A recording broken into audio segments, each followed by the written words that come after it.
একমাত্র মুহাম্মদুর রাসূলুল্লাহ সাল্লাল্লাহু আলাইহি ওয়াসাল্লাম সর্বপ্রথম ব্যক্তি পৃথিবীর ইতিহাসে যিনি রাষ্ট্র পরিচালনার জন্য একটা লিখিত সংবিধান তৈরি করেছিলেন। তার আগে দুনিয়ার বিভিন্ন দেশের রাজা বাদশারা যে দেশ শাসন করত, তাদের সুনির্দিষ্ট কোনো লিখিত সংবিধান ছিল না। প্রথাগত কতগুলি মূলনীতি, প্রথাগত মুখস্থ করা কতগুলি নীতিমালার ভিত্তিতে তারা দেশ শাসন করত। একমাত্র ব্যক্তি মুহাম্মদুর রাসূলুল্লাহ সাল্লাল্লাহু আলাইহি ওয়াসাল্লাম হিজরত করে মদিনা শরীফ যাওয়ার পর একটা রাষ্ট্র প্রতিষ্ঠা করলেন। সেই রাষ্ট্রকে পরিচালনার জন্য একটা পরিপূর্ণ সংবিধান তৈরি করলেন। ইতিহাসের ভাষায় সেই সংবিধানটার নাম ছিল মদিনা সনদ। নামটা আমালিনা মান ইয়াহদিহিল্লাহু ফালা মুদিল্লা লাহু ওয়া মান ইউদ্লিলহু ফালা হাদিয়া লাহু ওয়া নাশহাদু আল্লা ইলাহা ইল্লাল্লাহু ওয়াহদাহু লা শারীকা লাহু ওয়া নাশহাদু আন্না সাইয়্যিদানা ওয়া নাবিয়্যানা ওয়া মাওলানা মুহাম্মাদান আবদুহু ওয়া রাসূলুহু সাল্লাল্লাহু তাআলা আলাইহি ওয়া আলা আলিহি ওয়া আসহাবিহি ওয়া বারাকা ওয়া সাল্লাম। أما بعد فأعوذ بالله من الشيطان الرجيم بسم الله الرحمن الرحيم وما آتاكم الرسول فخذوه وما نهاكم عنه فانتهوا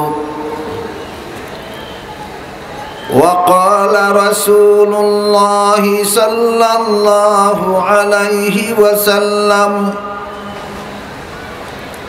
كل أمتي يدخلون الجنة إلا من أبى قيل ومن أبى قال من أطاعني دخل الجنة ومن عصاني فقد أبى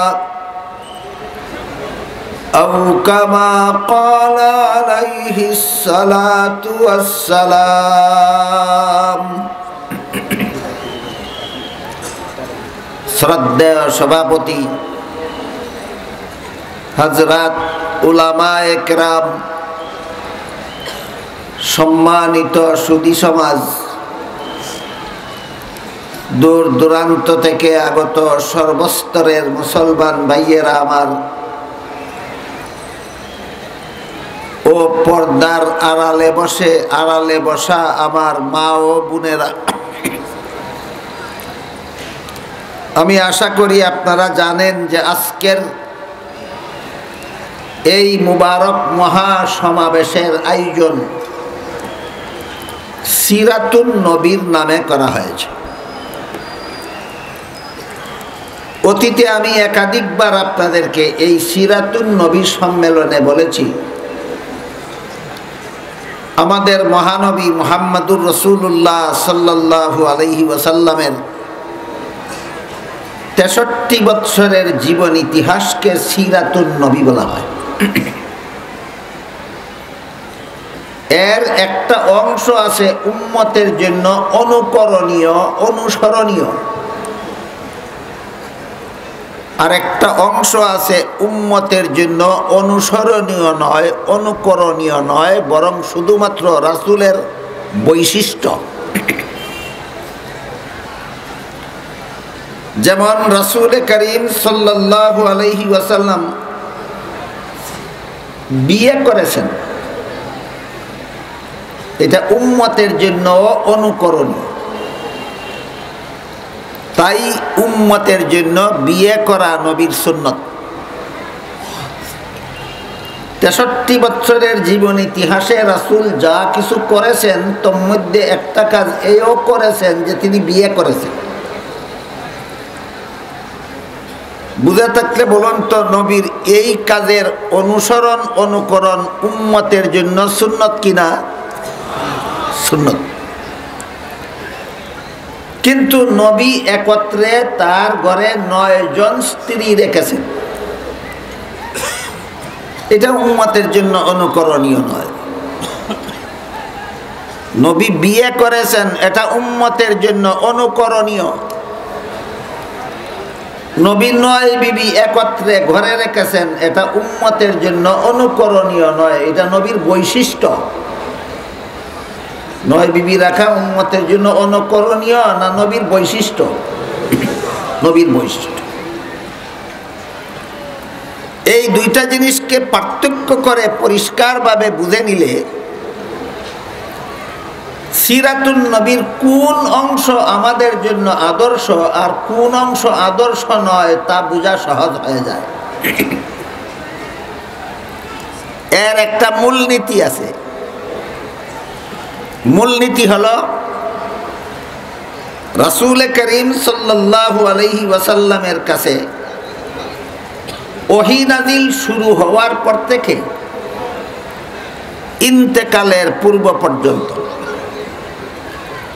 যত কাজ তিনি নিজেও করেছেন,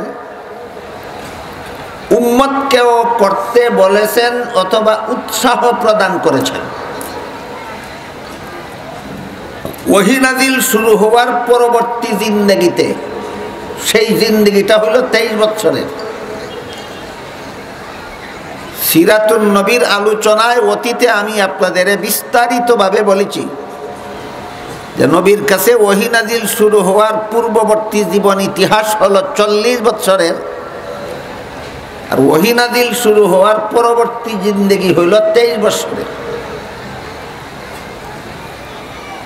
আগের 40 বছরের জীবনীকে কাবলান নবুয়ত বলা হয়, আর পরের 23 বছরের জিন্দেগিকে বাদান নবুয়ত বলা হয়। এই বাদান নবুয়তের 23 বছরের জিন্দেগিতে রাসূল যত কাজ নিজেও করেছেন, উম্মতকেও করতে বলেছেন অথবা করার জন্য উৎসাহ প্রদান করেছেন, এই সমস্ত কাজের জন্য নবী আমাদের অনুকরণীয়, অনুসরণীয়। এবার বলুন, নবী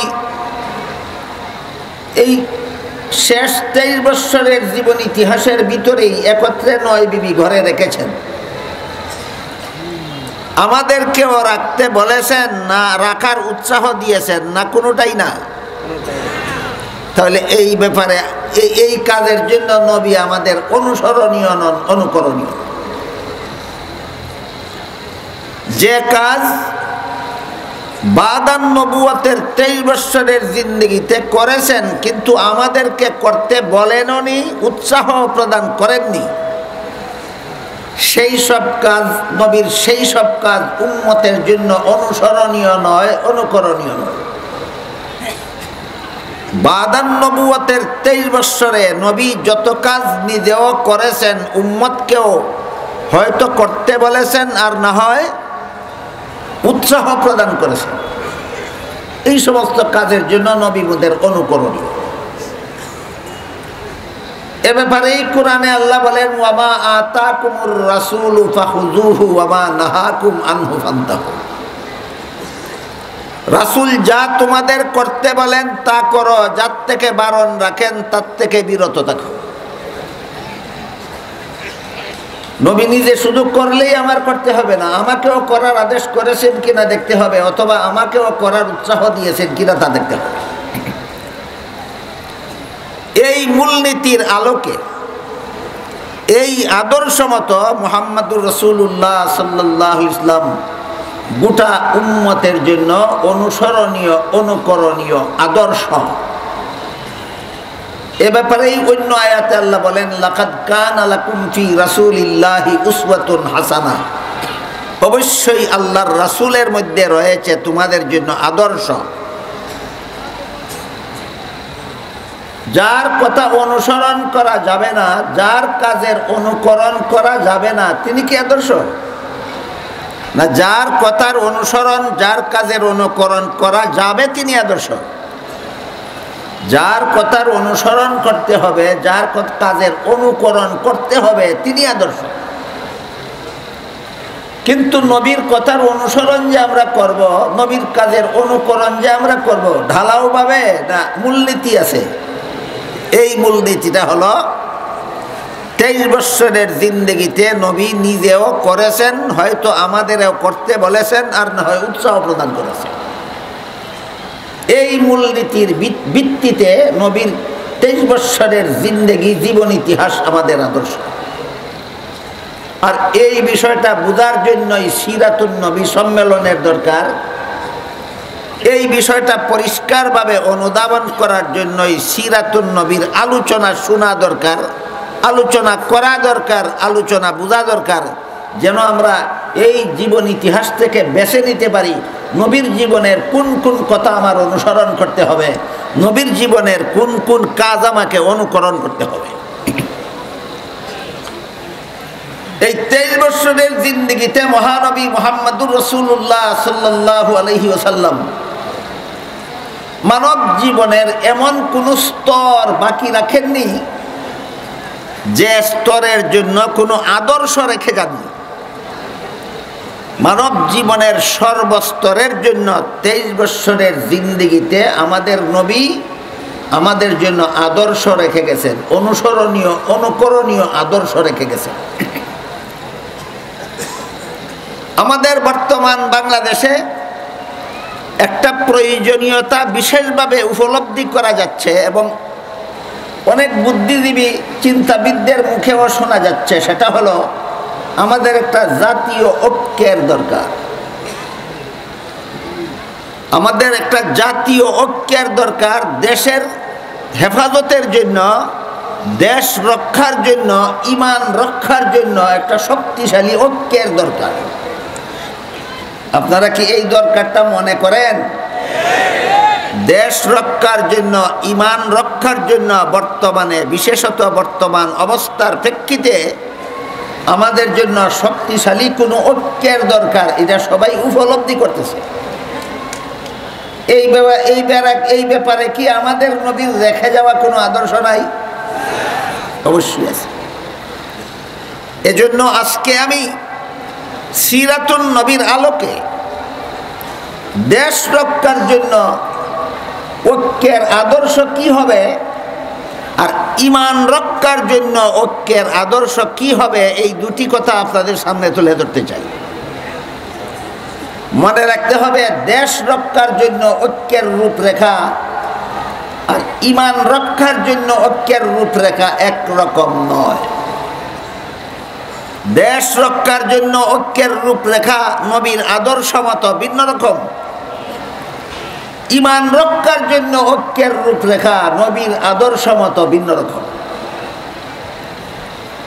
এই দু ধরনের ঐক্যের দু ধরনের রূপরেখা উপলব্ধি করার অভাবে আজকাল অনেকেই ঐক্যের প্রয়োজনীয়তা উপলব্ধি করতেছেন, কিন্তু উভয় প্রকারের ঐক্যকে একাকার করে ফেলতেছেন। এবার বলুন, বাংলাদেশটাকে অর্থনৈতিকভাবে পঙ্গু করে দেওয়ার জন্য, বাংলাদেশে আইন শৃঙ্খলা বিনষ্ট করে দেওয়ার জন্য, বাংলাদেশের সাম্প্রদায়িক সম্প্রীতি ধ্বংস করে দেওয়ার জন্য, গোটা দেশটাকে ধ্বংসের মুখে ঠেলে দেওয়ার জন্য দেশের বাইরের কোনো শত্রু ভিতরের কোনো মির্জাফরের দলকে নিয়ে চক্রান্ত চালাচ্ছে কিনা, যারা বর্তমান দেশ সম্পর্কে কিছু না কিছু ওয়াকেফাল, বর্তমান বাংলাদেশ সম্পর্কে যারা কিছু না কিছু জানেন, কিছু না কিছু বুঝেন, তারা বলুন, বর্তমানে বাংলাদেশের আইন শৃঙ্খলা বিনষ্ট করে দেওয়ার জন্য, সাম্প্রদায়িক সম্প্রীতি বিনষ্ট করে দেওয়ার জন্য, বাংলাদেশের অর্থনীতি পঙ্গু করে দেওয়ার জন্য, বাংলাদেশটাকে ধ্বংসের মুখে ঠেলে দেওয়ার জন্য বাইরের কোনো শত্রু ভিতরের কোনো দালালদেরকে নিয়ে চক্রান্ত চালাচ্ছে কিনা? এই চক্রান্তের মোকাবেলায় শুধু মুসলমানদের এগিয়ে আসতে হবে। তাহলে কারা কারা? দেশের সমস্ত নাগরিক, দেশের সমস্ত নাগরিক। এই বিধান শিখলাম কোথায়? ঐতিহাসিক মদিনা সনদে। মনে নাই? মদিনা সনদের উল্লেখ ছিল, মদিনার কোনো মুসলমানের উপর বাইরের কোনো শত্রু আক্রমণ করলে মুসলমান ও মুসলমান নির্বিশেষে সবাই মিলে তার মোকাবেলা করতে হবে। মদিনার কোনো ইহুদিকে বাইরের কোনো শত্রু আক্রমণ করলে ইহুদিদের সাথে মুসলমান কাঁধে কাঁধ মিলিয়ে বাইরের শত্রুর মোকাবেলা করতে হবে। মদিনা সনদে উল্লেখ ছিল কিনা? তাহলে মদিনা সনদ যদি আমাদের আদর্শ হয়ে থাকে, শান্তির দেশ গড়ার মুহাম্মদুর রাসূলুল্লাহ যদি আমাদের আদর্শ হয়ে থাকেন জীবনের সর্বস্তরের জন্য, তাহলে বর্তমান বাংলাদেশের এই অস্থিতিশীল পরিস্থিতির হাত থেকে বাংলাদেশকে রক্ষা করার জন্য, দেশ রক্ষার জন্য ঐক্যের দরকার আছে কিনা? এই ঐক্যটা কিসের ভিত্তিতে হবে? মদিনা সনদের ভিত্তিতে হবে। ঐক্যটা কিসের ভিত্তিতে হবে? মদিনা সনদের ভিত্তিতে হবে। এই হলো দেশ রক্ষার জন্য ঐক্যের রূপরেখা। আদর্শ পাবো কোথায়? সিরাতুন নবীতে। সিরাতুন নবীর ওই মদিনা সনদে থেকে আমরা এই আদর্শ গ্রহণ করব। আর একটা ঐক্য হলো ঈমান রক্ষার ঐক্য। আরেকটা ঐক্য কি? ঈমান রক্ষার ঐক্য। ঈমান রক্ষার ঐক্যের ধারা ভিন্ন রকম, ঈমান রক্ষার ঐক্যের মূলনীতি ভিন্ন রকম। আল্লাহ পাক রব্বুল আলামিন পবিত্র কোরআনের এক আয়াতে বলেন, ওয়াতাসিমু বিহাবলিল্লাহি জামিআন ওয়ালা তাফাররাকু। এখানে আল্লাহ মুমিন মুসলমানদেরকে সম্বোধন করে বলেছেন, বলেন হে মুমিন মুসলমানেরা, তোমরা আল্লাহর রশিকে শক্তভাবে ধারণ করার মাধ্যমে ঐক্যবদ্ধ হও। যা দেশ রক্ষার ঐক্য নয়, এটা ঈমান রক্ষার ঐক্য। এই জন্য আল্লাহ এখানে নির্দেশটা মুমিন মুসলমানদের সম্বোধন করে দিয়েছেন, হে মুমিন মুসলমানেরা, তোমরা আল্লাহর রশিকে শক্তভাবে ধারণ করার মাধ্যমে ঐক্যবদ্ধ হও। এখানে আল্লাহর রশি, হাবলুল্লাহ, এই শব্দটা মূল অর্থে আল্লাহ ব্যবহার করেননি, রূপক অর্থে ব্যবহার করেছেন। ঈমান রক্ষার জন্য আল্লাহ মুসলমানদেরকে যে ঐক্যের নির্দেশ দিয়েছেন, এই ঐক্যের একটা প্ল্যাটফর্ম আল্লাহর ভাষায় বলে দিয়েছেন। প্ল্যাটফর্মটার নাম হলো হাবলুল্লাহ। ভুলে যাবেন না, হাবলুল্লাহর অর্থ একটু পরে শুনবেন ইনশাআল্লাহ। ঈমান রক্ষার জন্য মুসলমানেরা যে ঐক্যবদ্ধ হবে, এই ঐক্যবদ্ধ হওয়ার প্ল্যাটফর্ম আল্লাহ বলে দিয়েছেন। আল্লাহর বর্ণিত ভাষায় প্ল্যাটফর্মটার নাম হাবলুল্লাহ। এর বাংলা অর্থ হইল আল্লাহর রশি। হাবলুল্লাহ শব্দের বাংলা অর্থ কি? আল্লাহর রশি। এই রশি শব্দটা আল্লাহ এখানে মূল অর্থে ব্যবহার করেননি, রূপক অর্থে ব্যবহার করেছেন। এখন কেউ যদি এমন থাকেন যিনি মূল অর্থ আর রূপক অর্থের পার্থক্য বুঝেন না, তাহলে তো তাকে আগে আমি ওইটা আগে বুঝাই আসতে হবে, তারপরে ঐক্যের প্ল্যাটফর্ম চিহ্নিত করতে হবে। যেমন ধরেন সেহরি খাওয়ার নির্দেশ দিয়ে আল্লাহ কোরআনের এক আয়াতে বলেন, ফাকুলু ওয়াশরাবু হাত্তা ইয়াতাবায়্যানা লাকুমুল খাইতুল আবিয়াদু মিনাল খাইতিল আসওয়াদি মিনাল ফাজর। হে মুমিন মুসলমানেরা, তোমরা ততক্ষণ পর্যন্ত সেহরি খাও যতক্ষণ পর্যন্ত সাদা সুতা আর কালো সুতা পৃথকভাবে দেখা না যায়। এখানে সাদা সুতা আর কালো সুতা দুইটা শব্দ আল্লাহ ব্যবহার করার কারণে আয়াত নাজিলের পর একজন সাহাবী সেহরি খেতে বসলেন, এক পায়ে একটা সাদা সুতা বাঁধলেন আর এক পায়ে একটা কালো সুতা বাঁধলেন। যতক্ষণ পর্যন্ত কোনটা কালো কোনটা সাদা পৃথকভাবে দেখা না গেল, ততক্ষণ পর্যন্ত সেহরি খেলেন। পরের দিন সকালে রসুলের কাছে ঘটনা বর্ণনা করা হলে রসুল পরিষ্কার করে দিলেন, এখানে সাদা সুতা কালো সুতা শব্দ দুইটা মূল অর্থে ব্যবহৃত নয়, রূপক অর্থে। সাদা সুতা বলতে আল্লাহ ভোর রাতের পূর্বাকাশের সাদা রং বুঝিয়েছেন, কালো সুতা বলতে আল্লাহ ভোর রাতে পূর্বাকাশের কালো রং বুঝিয়েছেন। এখানে কালো সুতা অর্থ আকাশের কালো রং, সাদা সুতা অর্থ আকাশের সাদা রং। তাহলে কালো সুতা আর সাদা সুতা হইল মূল অর্থ, আর সাদা রং আর কালো রং হইল রূপক অর্থ। ঠিক তেমনিভাবে ঐক্য সম্বলিত আয়াতে যে আল্লাহ বলেছেন, হে মুমিন মুসলমানেরা, তোমরা আল্লাহর রশিকে মজবুতভাবে ধারণ করার মাধ্যমে ঐক্যবদ্ধ হও। এখানে ওইখানে সুতা বলেছিলেন রূহ করতে, এখানে রশি বলেছেন রূহ করতে। এখানে রশি বলতে আল্লাহ তোমরা যে দড়ি বলতে যেটা বুঝো সেইটা নয়, এখানে রশি বলতে আল্লাহ বুঝিয়েছেন আল্লাহর দিন। এখানে হাবলুল্লাহ মানে দিনুল্লাহ, আল্লাহর রশি মানে আল্লাহর দিনকে শক্তভাবে ধারণ করার মাধ্যমে মুসলমান তোমরা ঐক্যবদ্ধ হও। মুসলমানের ঐক্যবদ্ধতা হবে ঈমান রক্ষার ঐক্যবদ্ধতা। যে আয়াতে আল্লাহ মুসলমানদেরকে ঐক্যবদ্ধ হওয়ার নির্দেশ দিয়েছেন, সেইখানে ঐক্যের নির্দেশ দেওয়ার আগেই ঐক্যের ঠিকানাটা চিহ্নিত করে দিয়েছেন। মুসলমান ঐক্যবদ্ধ হবে যে ঠিকানায় গিয়ে, সেই ঠিকানাটা হইল আল্লাহর দিন। সেই ঠিকানাটা হইল আল্লাহর দিন। সবচেয়ে বড় আশ্চর্যের ব্যাপার, আজকাল আমি খুব ঘনভাবে লক্ষ্য করছি, দেশের বর্তমান পরিস্থিতিতে অনেক লোক মুসলমানদেরকে শুধু বলে, আসো মুসলমানেরা, দেশের বর্তমান প্রেক্ষাপটে ঐক্যের বড় প্রয়োজন, আসো আমরা সব ঐক্যবদ্ধ হয়ে যাই। এটা কি দেশ রক্ষার ঐক্য? তাও খুলে বলে না। এটা কি ঈমান রক্ষার ঐক্য? তাও খুলে বলে না। কেন বলে না আমি জানি না, হয়তো জানেই না দেশ রক্ষার ঐক্যের রূপরেখা একরকম আর ঈমান রক্ষার ঐক্যের রূপরেখা আরেক রকম, জানেই না, বলবে কিভাবে? অথবা জেনে শুনেই বলে না, গুলাফানিতে মাছ শিকারের জন্য। মজার ব্যাপার হইল, এর যারা আজকাল ঐক্যের দাওয়াত দিচ্ছে, আসো সবাই ঐক্যবদ্ধ হই, এরা ঐক্যবদ্ধ হওয়ার পক্ষে কোরআনের এই আয়াতটাকে দলিল হিসাবে পেশ করে যে আল্লাহ এখানে ঐক্যবদ্ধ হওয়ার নির্দেশ দিয়েছেন।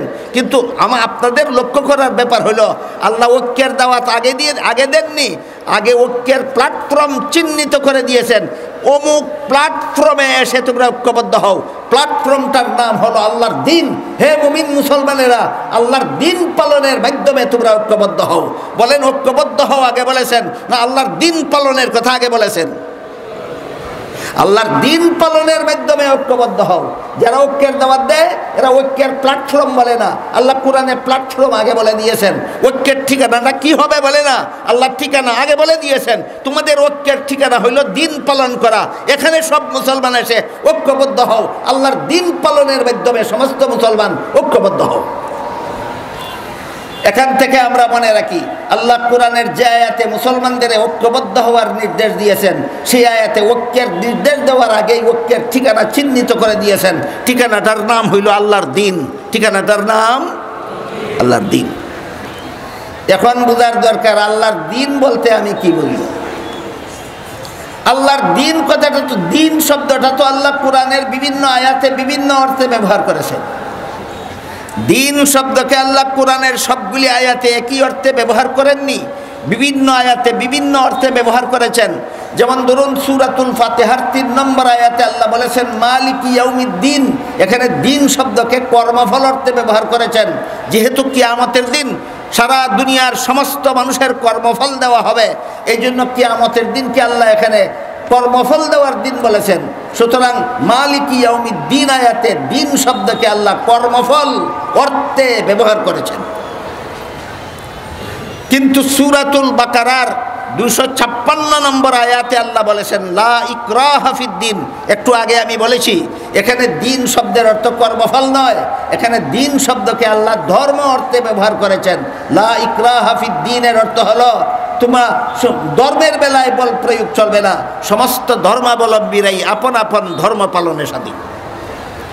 সামনের কথাগুলি বোঝার সুবিধার্থেই একটু দয়া করে লক্ষ্য করুন এবং বলুন তো, মালিকি ইয়াউমিদ্দিন আয়াতে দিন শব্দ কোন অর্থে? কর্মফল অর্থে। লা ইকরাহা ফিদ্দিন আয়াতে দিন শব্দ কোন অর্থে? ধর্ম অর্থে। আবার দেখুন সূরা শুরার 13 নম্বর আয়াতে আল্লাহ বলেছেন আকিমুদ্দিন। এখানে দিন শব্দকে কর্মফল অর্থেও নয়, এখানে দিন শব্দকে ধর্ম অর্থেও নয়, এখানে আল্লাহ দিন শব্দকে ইসলামের সহি আকীদা অর্থে ব্যবহার করেছেন। আকিমুদ্দিনের অর্থ হলো তোমরা ইসলামের সহি আকীদায় অটল থাকো। সহি আকীদা শব্দ দুইটাই আরবি, কোরআনের ভাষা। সমাজে প্রচলিত আছে, এই জন্য আরবি ভাষাটাই বলে দিলাম। তারপরও যদি কারো ভাষাটা আরবি হওয়ার কারণে বুঝতে অসুবিধা হয়, বাংলায় বলছি। এখানে দিন শব্দকে আল্লাহ ইসলামের বিশুদ্ধ মতবাদ অর্থে ব্যবহার করেছেন। আকিমুদ্দিনের অর্থ হলো, হে মুসলমানেরা, তোমরা ইসলামের বিশুদ্ধ মতবাদে অটল থাকো। মেহরবানি করে সামনের কথাগুলি পরিষ্কারভাবে বোঝার স্বার্থেই একটু স্মরণ রাখার চেষ্টা করুন। মালিক ইয়াউমিদ্দিন আয়াতে দিন অর্থ কর্মফল, লা ইকরাহা ফিদ্দিন আয়াতে দিন অর্থ ধর্ম, আকিমুদ্দিন আয়াতে দিন অর্থ ইসলামের বিশুদ্ধ মতবাদ। আকিমুদ্দিন আয়াতে দিন অর্থ ইসলামের বিশুদ্ধ মতবাদ। আবার সূরা মায়েদার 3 নম্বর আয়াতে আল্লাহ বলেছেন, আল ইয়াউমা আকমালতু লাকুম দীনাকুম। এখানে দিন অর্থ কর্মফল নয়, এখানে দিন অর্থ ধর্মও নয়, এখানে দিন অর্থ সহি আকীদাও নয়। এখানে আল্লাহ দিন শব্দকে ইসলামের বিধিবিধান অর্থে ব্যবহার করেছেন। আকমালতু লাকুম দীনাকুম আয়াতের অর্থ হলো, তোমাদের ইসলামের বিধিবিধানকে আমি আল্লাহ পরিপূর্ণ করে দিলাম। আপাতত 7টা উদাহরণ দিলাম। কি বুঝলেন? সবগুলি আয়াতে আল্লাহ দিন শব্দকে একই অর্থে ব্যবহার করেন, না বিভিন্ন আয়াতে বিভিন্ন অর্থে? এই জন্য কোরআনে যে আল্লাহ বললেন, তোমরা দিন পালনের মাধ্যমে ঐক্যবদ্ধ হও। কি হবে সেই দিনের রূপরেখা? কি হবে সেই দিনের পরিপূর্ণ সংজ্ঞা? কি হবে সেই দিনের কমপ্লিট ডেফিনেশন? এই প্রশ্নের জবাব পাওয়া যায় রাসূল করিম সাল্লাল্লাহু আলাইহি ওয়াসাল্লামের একটি হাদিসে। এই হাদিসটা মুহাদ্দিসিনে কেরামের পরিভাষায় এই হাদিসটাকে হাদিসে জিবরিল বলা হয়। কারণ ওই হাদিসে উল্লেখ আছে, জিবরিল ফিরিস্তা একজন অচেনা মানুষের আকৃতি ধারণ করে রাসূল করিম সাল্লাল্লাহু আলাইহি ওয়াসাল্লামের কাছে এসেছিলেন, মুখোমুখি হয়ে বসেছিলেন, রাসূলকে কতগুলি প্রশ্ন করেছিলেন। জবাব দেওয়ার পর জিবরিল চলে গেলে পরে রাসূল উপস্থিত সাহাবাদের জিজ্ঞেস করেছিলেন, কোন লোকটা এসে আমার সাথে প্রশ্নোত্তর করে চলে গেল, তোমরা কি চিনতে পেরেছ? সাহাবাগণ বলেন, আমরা চিনতে পারিনি, কারণ জিবরিল এসেছিলেন একজন অচেনা মানুষের আকৃতি ধারণ করে। এই জন্য সাহাবাগণ বলেন, আমরা চিনতে পারিনি। রাসূল বলেন, ইনি জিবরিল ফিরিস্তা এসেছিলেন, আমার সাথে প্রশ্নোত্তর করবেন, আর এর মাধ্যমে তোমাদেরকে তোমাদের পরিপূর্ণ দিন শিক্ষা দিবেন। তাহলে হাদিসে জিবরিলে আমরা পাবো আমাদের পরিপূর্ণ দিন কোন জিনিসের নাম, যা পালনের মাধ্যমে আল্লাহ আমাদেরকে ঈমান রক্ষার জন্য ঐক্যবদ্ধ হতে বলেছেন।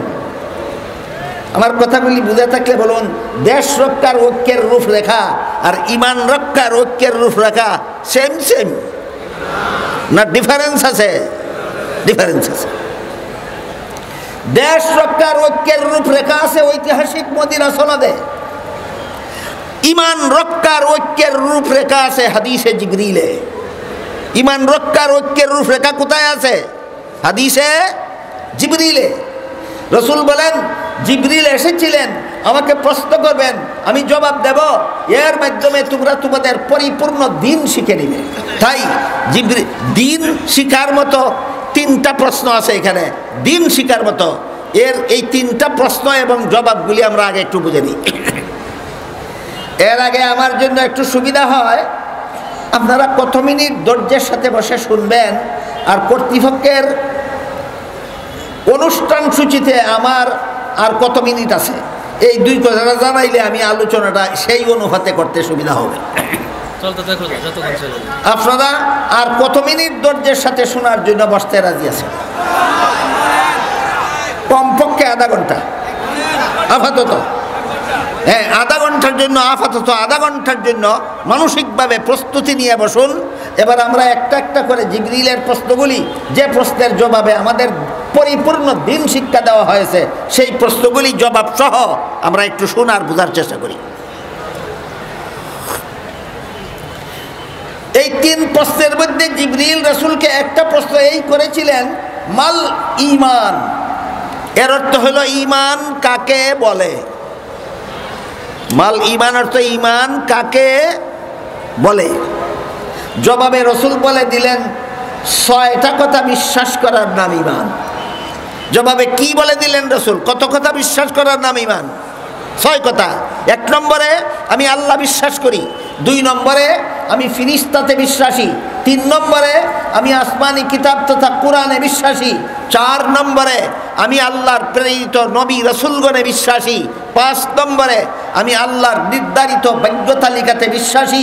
6 নম্বরে আমি পরকালের চিরস্থায়ী জীবনে বিশ্বাসী। কটা হইল? 6টা। এই 6টা হলো ঈমানের মূল কথা। জিবরিলের এই প্রশ্নের জবাবে রাসূল তার উম্মতকে ঈমানের 6টা মূল কথা বলে দিলেন। এর সাথে কোরআন হাদিসে বর্ণিত আরো অনেকগুলি আনুষঙ্গিক কথা আছে। 6টা মূল কথার সাথে আরো অনেকগুলি আনুষঙ্গিক কথা আছে। সবগুলি 6টা মূল কথার সাথে আরো যত আনুষঙ্গিক কথা কোরআন হাদিসে বর্ণিত আছে সবগুলিকে সবিস্তারে দলিল প্রমাণ সহ আকাবিরিনে উম্মত একটা ফন্নে মুদাব্বন করেছেন, একটা শাস্ত্রে বিন্যস্ত করেছেন। আকাবিরিনে উম্মত, আবার শব্দটা আরবি বলে ফেললাম, বাংলায় উম্মতের শীর্ষস্থানীয় আলেমগণ। উম্মতের শীর্ষস্থানীয় আলেমগণ রাসূলের বর্ণিত 6টা মূল কথার সাথে আরো যত আনুষঙ্গিক কথা আছে সবগুলিকে সবিস্তারে দলিল প্রমাণ সহ একটি শাস্ত্রে বিন্যস্ত করে জগা খিচুড়ি পাকিয়ে ফেলতেছে। যেখানে ঐক্য তো হচ্ছে না, বরং পাল্টা আরো বিভ্রান্তির সৃষ্টি হচ্ছে সমাজে। এই বিভ্রান্তি মুক্ত একটা সফল ঐক্যে যাতে আমরা উপনীত হতে পারি, সেজন্য রাসূলের সিরাতুন নবীর আদর্শের আলোকে দেশ রক্ষার ঐক্যের জন্য নবী কি আদর্শ রেখে গেছেন, আর ঈমান রক্ষার ঐক্যের জন্য নবী কি আদর্শ রেখে গেছেন, পৃথক পৃথকভাবে আমি আপনাদের সামনে তুলে ধরতে চাই। সিরাতুন নবীর আলোচনা যারা বৎসরের পর বৎসর শুনেন, জীবনভর শুনে চলেছেন, তাদের জানা থাকার কথা রাসূল করিম সাল্লাল্লাহু আলাইহি ওয়াসাল্লামের কাছে কুরআন নাজিল শুরু হওয়ার পরে আরো 13 বৎসর মক্কা শরীফে অবস্থান করেছিলেন। এই 13 বৎসরের জীবন ইতিহাসকে সিরাতুন নবীর ভাষায় রাসূলের মক্কি জিন্দেগি বলা হয়। ওহী নাজিল শুরু হওয়ার পরে যে আরো 13 বৎসর মক্কায় অবস্থান করেছিলেন, এই 13 বৎসরের জীবন ইতিহাসকে কি জিন্দেগি? মক্কি জিন্দেগি বলা। আগে গেল 40 আর পরের 13। 40 আর 13, 53 বৎসর বয়সে রাসূল করিম সাল্লাল্লাহু আলাইহি ওয়াসাল্লাম মক্কা শরীফ থেকে হিজরত করে মদিনা শরীফ গেলেন। সেখানে অবস্থান করেছিলেন আরো 10 বছর, এই জীবনের শেষ 10 বছর।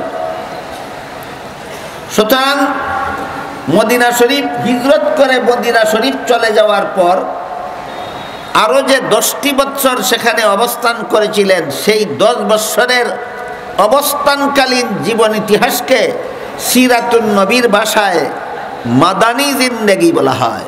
13 বছরের মক্কি জিন্দেগি আর 10 বছরের মাদানী জিন্দেগি। 13 বছরের মক্কি জিন্দেগি আর 10 বছরের মাদানী জিন্দেগি। আমি অতীতে আপনাদেরকে বলেছি 13 বছরের মক্কি জিন্দেগির আলাদা একটা বৈশিষ্ট্য আছে, 10 বছরের মাদানী জিন্দেগির আরো আলাদা একটা বৈশিষ্ট্য আছে। পৃথক পৃথক বৈশিষ্ট্য সহ বুঝলে সিরাতুন নবীর আলোচনা শোনা বোঝা সার্থক, আর একাকার করে বোঝার চেষ্টা করলে সফল হবে না, সার্থক হবে না। 13 বছরের মক্কি জিন্দেগির বৈশিষ্ট্য ছিল দিন প্রচার করুন, দ্বীনের দাওয়াত দিন, মানুষের ব্যক্তি জীবন গঠন করুন, পারিবারিক জীবন গঠন করুন। এই পথে যদি কোনো বেদিন কাফির বাধা হয়ে দাঁড়ায় তাদের প্রতি ভ্রুক্ষেপ করবেন না, তারা যদি অত্যাচার করে প্রতিশোধ নিতে যাবেন না, তারা যদি হামলা করে মোকাবেলা করতে যাবেন না, নীরবে সহ্য করুন আর দাওয়াতের কাজ চালু রাখুন। এটা ছিল 13 বছরের মক্কি জিন্দেগির বৈশিষ্ট্য।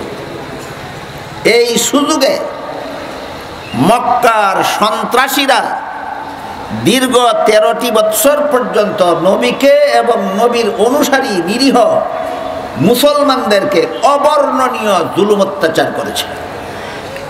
যেহেতু মোকাবেলার নির্দেশ নাই, যেহেতু রুখে দাঁড়াবার অনুমতি নাই আল্লাহর পক্ষ থেকে, শুধু সহ্য করার নির্দেশ, সন্ত্রাসীরা শুধু হামলা করত আর মুসলমানেরা শুধু সহ্য করত।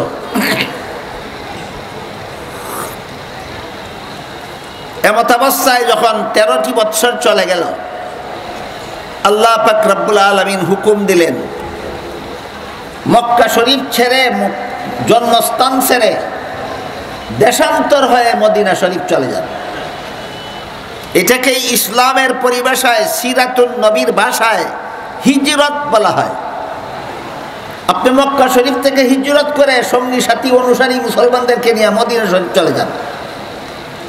আল্লাহর হুকুমে 53 বছর বয়সে রাসূল করিম সাল্লাল্লাহু আলাইহি ওয়াসাল্লাম মক্কার অনুসারী মুসলমানদেরকে নিয়ে হিজরত করে মদিনা শরীফ চলে গেলেন। সেখানে যাওয়ার পরে রাসূল একটা ইসলামী রাষ্ট্র প্রতিষ্ঠা করলেন। এটা না বুঝলে দেশ রক্ষার ঐক্যের ব্যাপারে রাসূলের আদর্শ বোঝার কল্পনাও করা যাবে না। হিজরত করে মদিনা শরীফ গিয়ে রাসূল একটা রাষ্ট্র প্রতিষ্ঠা করেছিলেন, এটা আগে বুঝে নিতে হবে।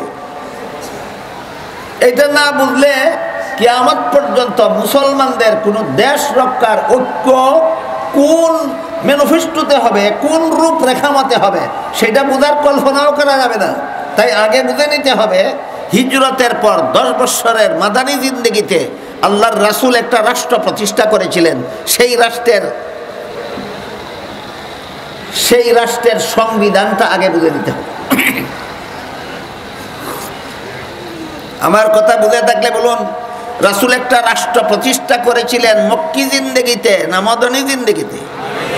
মাদানী জিন্দেগিতে রাষ্ট্র প্রতিষ্ঠা করে দিয়েছিলেন। এবং সেই রাষ্ট্রের পরিচালনার জন্য আল্লাহর রাসূল একটা লিখিত সংবিধানও তৈরি করেছিলেন। কোন ইতিহাসে পাওয়া যায়, রাসূল মদিনায় গিয়ে রাষ্ট্র প্রতিষ্ঠা করার পর রাষ্ট্রটা পরিচালনা করার জন্য একটা সংবিধান তৈরি করেছিলেন। ইতিহাসের ভাষায় সংবিধানটার নাম ছিল মদিনা সনদ। এই সংবিধান তৈরির মাধ্যমে রাসূল উম্মতের রাষ্ট্র পরিচালনার একটা মূলনীতি শিক্ষা দিলেন। সেটা হলো রাষ্ট্রের নাগরিকরা যদি এই রাষ্ট্রে সুখে শান্তিতে বসবাস করতে চায়, নিয়ম শৃঙ্খলা বজায় রেখে যদি জীবনযাপন করতে চায়, তাহলে এর জন্য কিছু নীতিমালা লিখিতভাবে থাকতে হবে, যাকে আমাদের বর্তমান পরিভাষায় আইন শৃঙ্খলা বলা হয়। এইভাবে দেশের সমস্ত জনগণকে সরকারি আইন শৃঙ্খলা মেনে চলতে হবে। দেশকে সুশাসন করতে হলে, দেশকে শান্তিপূর্ণভাবে শাসন করতে হলে আইন শৃঙ্খলার ব্যবস্থা দেশের মধ্যে চালু করতে হবে। এই সংবিধান তৈরির মাধ্যমে রাসূল উম্মতকে এই রাষ্ট্রের এই আদর্শ শিক্ষা দিলেন। বুঝে থাকলে বলুন, আইন শৃঙ্খলা ছাড়া দেশ শান্তিতে চলবে না অশান্তিতে পড়বে? এই জন্য সংবিধান লাগবে। আইন শৃঙ্খলা ঠিক রাখতে হলে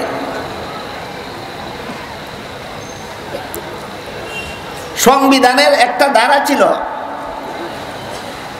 এই মদিনায় যে সমস্ত মুসলমানেরা বসবাস করে তারা যেভাবে তাদের ইসলাম ধর্ম পালনে স্বাধীন, মদিনায় যে সমস্ত অমুসলিম ইহুদিরা বাস করে তারাও তাদের ধর্ম পালনে স্বাধীন। মদিনা রাষ্ট্রের সংবিধানের একটা ধারা, এই একই রাষ্ট্র মুসলমান নাগরিকেরা যেভাবে তাদের ইসলাম ধর্ম পালনে স্বাধীন, অমুসলিম নাগরিকেরাও তাদের ভিন্ন ধর্ম পালনে স্বাধীন। এটা মদিনা সনদের একটা ধারা। আমরা একটু যাচাই করে দেখি ধারাটা কোরআন বিরোধী কিনা।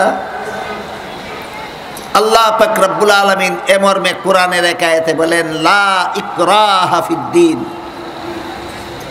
ধর্মের বেলায় বল প্রয়োগ চলবে না। এক দেশে বসবাসকারী সমস্ত ধর্মাবলম্বীরাই আপন আপন ধর্ম পালনে স্বাধীন। কোরআন কি বলল আর মদিনা সনদে কি লেখা হইল উল্টা পাল্টা না একই কথা? একই কথা। কোরআনে আল্লাহ যেভাবে বলে দিয়েছেন সমস্ত একই দেশে বসবাসকারী সমস্ত ধর্মাবলম্বীরা আপন আপন ধর্ম পালনের স্বাধীন, ঠিক তেমনিভাবে মদিনা সনদেও আল্লাহ রসুল, সংবিধানেও আল্লাহ রসুল এই ধারা সংযুক্ত করে দিলেন, এই দেশের সমস্ত নাগরিকেরা আপন আপন ধর্ম পালনে স্বাধীন। কাজেই রাসূলের সংবিধানে ধর্মীয় স্বাধীনতা স্বীকৃত হলো। রাসূলের সংবিধানে কি স্বাধীনতা স্বীকৃত হলো? ধর্মীয় স্বাধীনতা স্বীকৃত হলো। একই দেশে বসবাসকারী সমস্ত ধর্মাবলম্বীরাই আপন আপন ধর্ম পালনে স্বাধীন। এখানে একটা প্রশ্ন জাগতে পারে, সেটা হলো রাসূল মদিনা সনদেও সকল ধর্মাবলম্বীদের ধর্ম পালনের স্বাধীনতা দিলেন, আল্লাহ কোরআনেও একই দেশে বসবাসকারী সকল ধর্মাবলম্বীদের আপন আপন ধর্ম পালনের স্বাধীনতা দিলেন, তাহলে কি সকল ধর্মই আল্লাহর কাছে গ্রহণযোগ্য? এই হইল প্রশ্ন। আমি অতীতে একাধিকবার আপনাদেরকে এই প্রশ্নের জবাব দিয়েছি, কিন্তু তারপরও দেখা যায় অনেকে কোরআন হাদিসের সুস্পষ্ট সমাধান জানার পর, বোঝার পরও ব্যতিক্রম করে, লঙ্ঘন করে। কি ভুলে যায় নাকি জেনে শুনে লঙ্ঘন করে, আল্লাহই ভালো জানেন। কাজে আপনারা যেন ভুলে না যান এবং লঙ্ঘন করার অপচেষ্টাও না চালান, সেজন্য আজকে আবারও এই প্রশ্নের জবাব দিচ্ছি যে সব ধর্মই কি আল্লাহর কাছে গ্রহণযোগ্য? তা না হলে আল্লাহ সব ধর্ম পালনের স্বাধীনতা দিলেন কেন? এই প্রশ্নের সুস্পষ্ট সমাধান দিয়েছেন আল্লাহ সূরা আলে ইমরানের 85 নম্বর আয়াতে। সেখানে আল্লাহ বলেন, মাই ইয়াবতাগি গায়রাল ইসলামি দীনান ফালাই ইউকবালা মিনহু ওয়া হুয়া ফিল আখিরাতি মিনাল খাসিরিন। এর অর্থ হলো আল্লাহ বলেন, ইসলাম ছাড়া ভিন্ন কোনো ধর্ম আল্লাহর কাছে গ্রহণযোগ্য হবে না। ভিন্ন ধর্ম পালনকারীরা পরকালে চিরস্থায়ী জাহান্নামীদের অন্তর্ভুক্ত হবে। তাহলে প্রশ্নের জবাব অস্পষ্ট রইল না সুস্পষ্ট হলো? একমাত্র ইসলাম ছাড়া আর কোনো ধর্ম আল্লাহর কাছে গ্রহণযোগ্য নয়। এখন আরো জটিল প্রশ্ন জাগে, সেটা হলো ইসলাম ছাড়া আর কোনো ধর্মই যদি আল্লাহর কাছে গ্রহণযোগ্য না হয়, তাহলে সেই সব ধর্ম পালনের স্বাধীনতা দিলেন কেন? আর স্বাধীনতাই যদি দিলেন তাহলে গ্রহণযোগ্য হবে না কেন? হবে না কেন? এই প্রশ্নের জবাব অতীতে আমি আপনাদের একটি উদাহরণের মাধ্যমে দিয়েছি, আজকে আবারও দিচ্ছি। যে কোনো শিক্ষা প্রতিষ্ঠানে শিক্ষাদান সমাপ্ত করার পর পরীক্ষা হয় ছাত্রদের। আজিমউদ্দিন হাই স্কুল মাঠ কিনা? আজিমউদ্দিন হাই স্কুল মাঠের পাশ দিয়ে যে রাস্তা শহরে ঢুকেছে, এই রাস্তা দিয়ে আমি একাধারে 3 বছর জামিয়া ইমদাদিয়ায় আসা যাওয়া করেছি লেখাপড়া করার সময়। তখন থেকে আমি জানি এটা আজিমউদ্দিন হাই স্কুল মাঠ। এই আজিমউদ্দিন হাই স্কুলে যত ক্লাসে যত ছাত্ররা পড়ে, তাদের কমপক্ষে বৎসরান্তে কোনো পরীক্ষা হয় কিনা? পরীক্ষার্থী ছাত্ররা যখন পরীক্ষার প্রশ্নপত্র হাতে নিয়ে বসে, সমস্ত পরীক্ষার্থীরাই কি প্রশ্নের সঠিক জবাব লেখে না অনেকে ভুলও লেখে? ভুল লেখার দ্বারা পাশ করার সম্ভাবনা আছে না নিশ্চিত ফেল? তাহলে পরীক্ষক এবং শিক্ষকরা ভুল লিখতে বাধা দেয় না কেন? যেই লেখার কারণে ফেল করবে এমন লিখতে বাধা দেয় না কেন?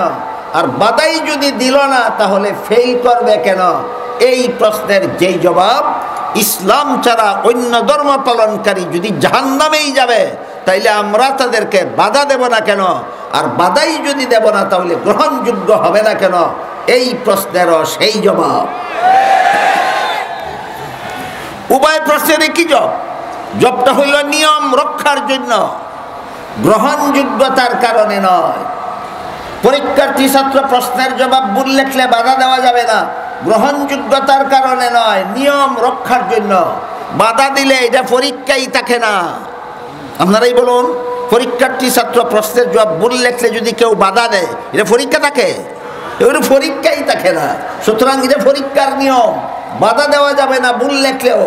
ঠিক তেমনি ভাবে এইটা দুনিয়ার নিয়ম, ভ্রান্ত ধর্ম পালন করলেও বাধা দেওয়া যাবে না। গ্রহণযোগ্যতার কারণে না নিয়ম রক্ষার জন্য?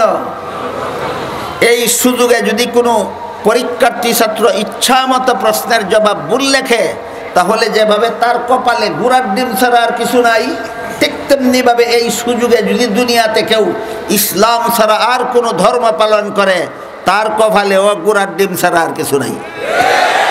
গুড়ার ডিম নয়, জাহান্নাম ছাড়া আর কিছু নাই। অথচ আমাদের দেশে বেশ কয়েক বছর যাবৎ একটা মস্তানি কথা প্রচার করা হচ্ছে। মস্তানি কথা। কথাটা কি? কথাটা হলো মুসলমানেরা হিন্দুদের পূজার উৎসবে অংশগ্রহণ করে আর বলে ধর্ম যার যার, উৎসব সবার। কয়েক বছর যাবৎ আমাদের দেশে এই কথাটা বলা হচ্ছে কিনা? ধর্ম যার যার, উৎসব সবার। আমি জবাব দেবার আগে জিজ্ঞাসা করতে চাই, ধর্ম যার যার, উৎসব সবারই যদি হয়, তাই বলে যদি মুসলমান দুর্গা পূজার উৎসবে গিয়ে মিষ্টি খেতে পারে, তাহলে তো হিন্দুরাও মুসলমানের ঈদুল আজহার উৎসবে এসে গরুর গোশত খেতে পারে। খাওয়াও। হে বেহায়া বেলাদা মুসলমানের দল, যারা হিন্দুদের দুর্গা পূজার উৎসবে অংশগ্রহণ করো, তোমরা হিন্দুদেরকেও গরু খাওয়ার উৎসবে অংশগ্রহণ করাও, যেহেতু ধর্ম যার যার, উৎসব সবার। আমি বলি এটা একটা মস্তানি স্লোগান, যে কোনো বিবেকবানের স্লোগান নয়, মস্তানি স্লোগান। কেউ যদি বলে কৃষিকাজ যার যার, ফসল সবার, মানবে কোনো পাগলে? কেউ যদি বলে ব্যবসা যার যার, মুনাফা সবার, মানবে কোনো ছাগলে? কেউ যদি বলে চাকুরি যার যার, বেতন সবার, মানবে? কেউ যদি কয় বিয়া যার যার, বউ সবার, তাহলে মানবে? না, মানবে না।